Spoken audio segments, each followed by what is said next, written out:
Hi, I'm Charlotte Pruitt. I'm here on Labor Day to say a big thanks to the state employees who have suffered through many administrations but continue to try to do their job.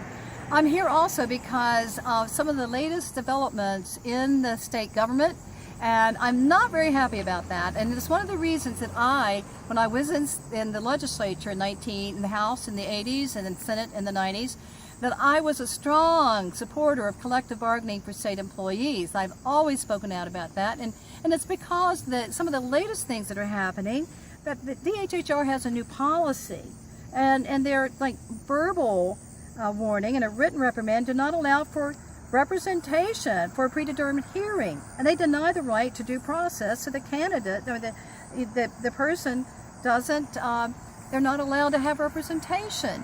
And so when a person actually went through this, the Kablinsky decision decided, and we had a firing in the Department of state employees, where one of our employees was fired, then it was overturned because the court said yes, they should have the right to representation. And guess what the state did? Really sneaky.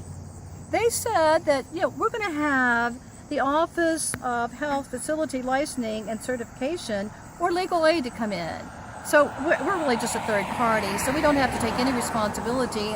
And that way, the state employee does not have the right to have representation and to be able to talk with management straight on about what's going on and have representation with them.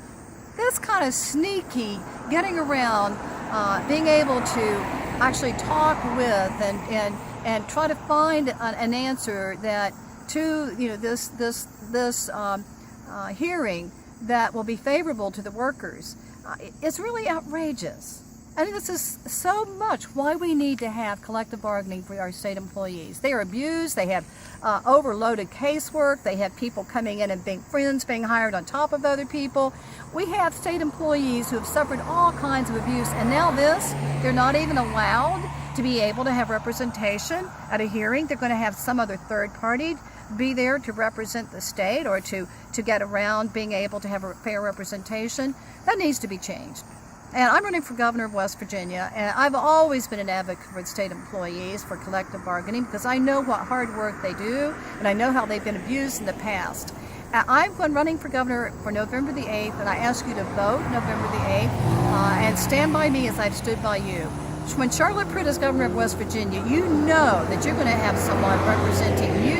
You're going to have someone demanding that you have representation when you go up against management. So stand by me, and we'll both be able to have the fair support that we need when we are in the negotiations. Thank you so much.